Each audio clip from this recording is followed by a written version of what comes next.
Hola, hoy quería contarles la experiencia que tuvimos al generar una serie multitemporal entre pasado y futuro de cobertura y uso de la Tierra en la isla de Margarita para determinar cuáles son las tendencias a largo plazo en el contexto de mi tesis doctoral en el posgrado de Ecología bajo la dirección de Virginia Sanz. Tuve la oportunidad de trabajar con Virginia desde hace algunos años en el tema de la vegetación y uso de la Tierra, cuando me uní a su equipo del Laboratorio de Biología de Organismos y de alguna manera se sintetizó la increíble experiencia de campo de Virginia y se logró generar un mapa de vegetación y uso de la tierra del estado de Nueva Esparta que se publicó en el año 2011 y luego se caracterizaron algunos patrones espaciales mediante métricas del paisaje. Posteriormente, ya cuando nos decidimos a trabajar un tema de tesis doctoral, y cuando ya Virginia me había contagiado de su increíble entusiasmo por la biodiversidad de Margarita, empezamos la discusión acerca de si las áreas naturales protegidas son o no son suficientes para el mantenimiento de su biodiversidad. Y fue cuando decidimos abordar el tema de la conectividad en la tesis Redes Ecológicas para la conservación de la biodiversidad de la isla de Margarita. Este es un tema que ha tenido un desarrollo tanto teórico como metodológico súper importante en años recientes y esto además ha trascendido al más alto nivel político y es como ahora vemos en convenciones internacionales que se habla del tema de la conectividad, que incluso se plantean objetivos concretos en relación a la construcción de redes y corredores y que también en organismos multilaterales y en la Unión Internacional para la Conservación de la Naturaleza se han generado recientemente manuales que establecen los principales lineamientos para la conservación de la conectividad a través de redes y corredores. Y también ha habido un avance en relación a otras medidas efectivas de conservación basadas en áreas que puedan complementar a las áreas naturales protegidas y hacer más robustas esos corredores y redes que permitan el mantenimiento de procesos a nivel ecosistémico y por lo tanto el mantenimiento de la biodiversidad a largo plazo. La isla de Margarita está ubicada a una distancia de aproximadamente 33 kilómetros a tierra firme y tiene una superficie de alrededor de 1000 kilómetros cuadrados. Es un lugar de mucho interés para el estudio de la biodiversidad porque tiene un alto endemismo y tiene una alta, digamos, tradición de transformación por usos humanos previos incluso a la conquista española.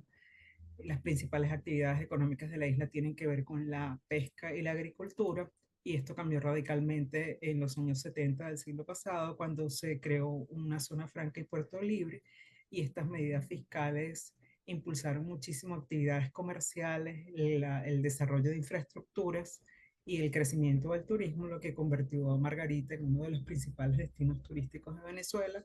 incluso de un destino de relevancia internacional. También hay otras actividades que modifican la vegetación natural de la isla, como es la extracción de arena en areneras en Macanao. También hay minería de piedra caliza al este de la isla, cerca de Cerro Copey. Persisten las actividades agrícolas y hay un importante crecimiento urbano hacia la zona central. Este es un mapa de paisajes de la isla que sintetiza la geomorfología, el clima y la vegetación, y a este se le ha superpuesto la vialidad principal, ahora la vialidad secundaria, para que tengamos una idea primero del proceso de ocupación importantísimo que tiene diferenciado entre este y oeste de la isla y cómo eso va diseccionando y fragmentando la vegetación natural. En los años 70 del siglo pasado también se crearon dos parques nacionales y tres monumentos naturales para proteger eh, algunos ecosistemas muy importantes de la isla y se los muestro esas poligonales superpuestas a lo que veníamos viendo para que veamos cuál ha sido la eficiencia de las áreas naturales protegidas en Margarita que han cumplido con esa función de contención de los usos al interior de las áreas naturales protegidas. En la tesis abordamos la conectividad desde diferentes perspectivas. Pues les voy a mostrar esta perspectiva humana que se aborda a partir de la óptica teórica de la ecología del paisaje y que de manera práctica lo podemos medir a través de métricas del paisaje, la pérdida y la fragmentación de paisajes. También abordamos en la tesis la conectividad de perspectivas funcionales, de conectividad de hábitats y de ecosistemas, pero hoy nos vamos a centrar en la conectividad de paisajes. Todo se inicia con la generación de la serie multitemporal, la cual se hace mediante interpretación visual de diversas imágenes de percepción remota con el apoyo de variables auxiliares como las que ven en pantalla, las poligonales de las áreas protegidas, la hidrografía, algunos aspectos del clima y la vialidad, junto a diferentes fuentes de percepción remota. Partimos del año 2018 e hicimos lo que se llama una reconstrucción hacia atrás con estas imágenes multiespectrales. En 2008 trabajamos con imágenes Spot y Aster, y en el año 1998 trabajamos con ortofotomapas y con mosaicos de fotografías aéreas. Y todo esto nos permitió generar una serie, los que vemos acá en verde,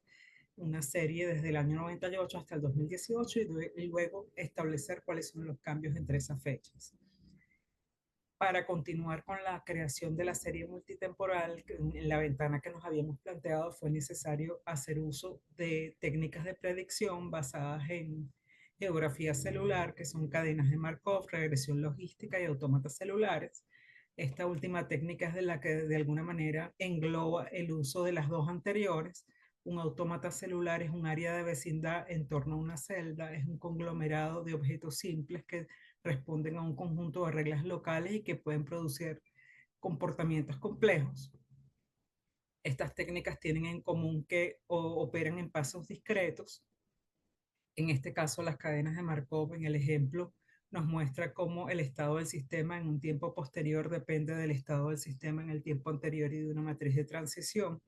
Y esto lo que nos va a indicar es la cantidad de píxeles que cambian entre una fecha y la siguiente. Esto se combinó con modelos multivariados de regresión logística que incorporan variables predictoras independientes, que son las asociadas a los motores de transformación de los usos de la Tierra, como la distancia, la vialidad, la altura y la población humana, y variables predictoras dependientes, como cuál es el estado del sistema en relación a la vegetación, el uso de la Tierra en el tiempo anterior. Y esto nos permite entrenar al autómata celular para hacer las predicciones, para aportar reglas locales a ese entorno de vecindad que se genera en torno a un píxel, y luego permite hacer la simulación.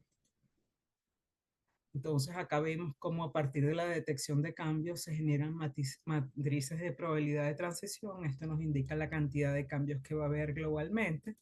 Y para saber cómo cambian localmente, entonces se utilizan los modelos de regresión logística y se calculan coeficientes de transición en función de variables predictoras independientes y dependientes, y eso nos permite generar reglas al autómata celular y luego hacer la simulación de esos cambios locales. Hicimos la simulación del año 2018 y fue posible validar el modelo con una cobertura real interpretada del año 2018, y luego se generaron las simulaciones correspondientes a todos los años de la serie, lo que posteriormente nos permitió hacer una predicción de cambios en el tramo 1998-2048 y para finalizar cuantificar el comportamiento de los patrones espaciales en la serie temporal de 50 años, conocer cómo es la pérdida y la fragmentación de paisajes. Estos son los resultados de la fotointerpretación. Pudimos identificar 15 clases de cobertura natural y 13 clases de uso de la tierra. Los colores verdes corresponden a los bosques, los verde claro a los arbustales, los anaranjados a los cardonales y herbazales, los colores azules a las áreas húmedas costeras, el color amarillo al mosaico de cultivos y el color rojo a tejido urbano. Para el año de referencia de la reconstrucción hacia atrás del 2018, el 13% de la isla estaba cubierta por bosques, el 28% por arbustales, el 28% por cardonales y herbazales, el 7% por áreas húmedas costeras y el 24% por usos de la tierra. Este es el resultado de la simulación para completar la serie de 50 años, 2028, 2038 y 2048. Se utilizaron las mismas clases y se excluyeron las áreas naturales protegidas bajo la hipótesis de que no deberíamos tener cambios por uso de la tierra en las áreas naturales protegidas. Este es el proceso que ilustra la perdón, la predicción de cambios del 98 al 2048. En los colores de la leyenda vemos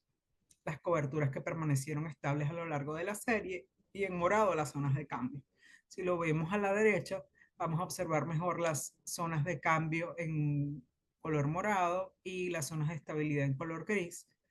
Se predice que la mayor parte de los cambios entonces van a ocurrir en las zonas de las montañas bajas, en cotas menores a los 100 metros sobre el nivel del mar, lo cual va a producir aislamiento en las zonas altas de las áreas protegidas del este de Margarita, y que ese proceso de fragmentación y de extensión de las zonas urbanas se va a proyectar hacia la zona central de la isla. Cuando vemos la gráfica, se observan que todas las coberturas naturales van a experimentar descenso, pero descensos más importantes van a ocurrir en cardonales y herbazales, y también llama la atención el descenso del mosaico de cultivos por el cambio en los sistemas productivos de la isla, básicamente hacia actividades comerciales y turísticas, y cómo va a ser, cómo se proyecta el incremento del tejido urbano en estos 50 años. Estas son las coberturas sobre las cuales se proyecta mayor descenso en cardonales y herbazales y que están menos incluidas en las áreas protegidas. Cuando analizamos cuantitativamente estos patrones, observamos, por ejemplo, con el porcentaje de cobertura natural versus antrópica, que se proyecta un descenso del 11% de las coberturas naturales en el lapso de 50 años. En la gráfica central en tonos azules vemos que se incrementa progresivamente el número de parches y desciende progresivamente el tamaño medio de parches, y esto es un patrón característico de fragmentación, al igual que el incremento progresivo del borde total y el descenso progresivo de la conectividad, que es medida mediante la distancia al vecino más cercano y el radio de giro. Cuando se analizan las coberturas por clase de parche, vemos que hay una columna que corresponde a cada uno de los años de la serie y una columna final que sintetiza de manera gráfica el comportamiento a lo largo de la serie temporal, y vemos entonces como prácticamente todas las coberturas naturales experimentan un incremento del número de parches. La única excepción la vemos aquí en el tejido urbano. En el tejido urbano desciende el número de parches porque parches que previamente, de tejido urbano que previamente estaban separados, al crecer el área urbana se fusionan en parches más grandes y por eso desciende el número de parches. Inversamente se espera el descenso de la superficie de las coberturas naturales y el incremento del tejido urbano, que es lo que vemos en el ascenso de la línea roja. El tamaño medio de parche es otro indicador que nos indica cómo prácticamente todas las coberturas naturales experimentan descenso en el tamaño medio de parche y solo se incrementa el tejido urbano, y que todas las coberturas se espera que incrementen su borde total. El radio de giro es una métrica de conectividad implícita en la que se prevé un descenso de la conectividad de casi todas las coberturas naturales, a excepción de algunas que están al interior de áreas protegidas, por ejemplo en zonas montañosas o el bosque de manglar, y cómo se espera el incremento de la conectividad del tejido urbano. A modo de conclusión, vemos que todas las coberturas de Margarita presentan un patrón de pérdida, de fragmentación y de aislamiento creciente.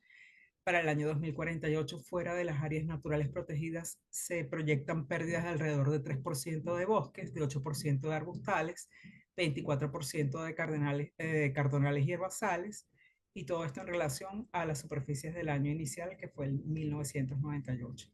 La mayor fragmentación se va a producir en el sector oriental y avanza la disección y la fragmentación moderada hacia el sector central de la isla.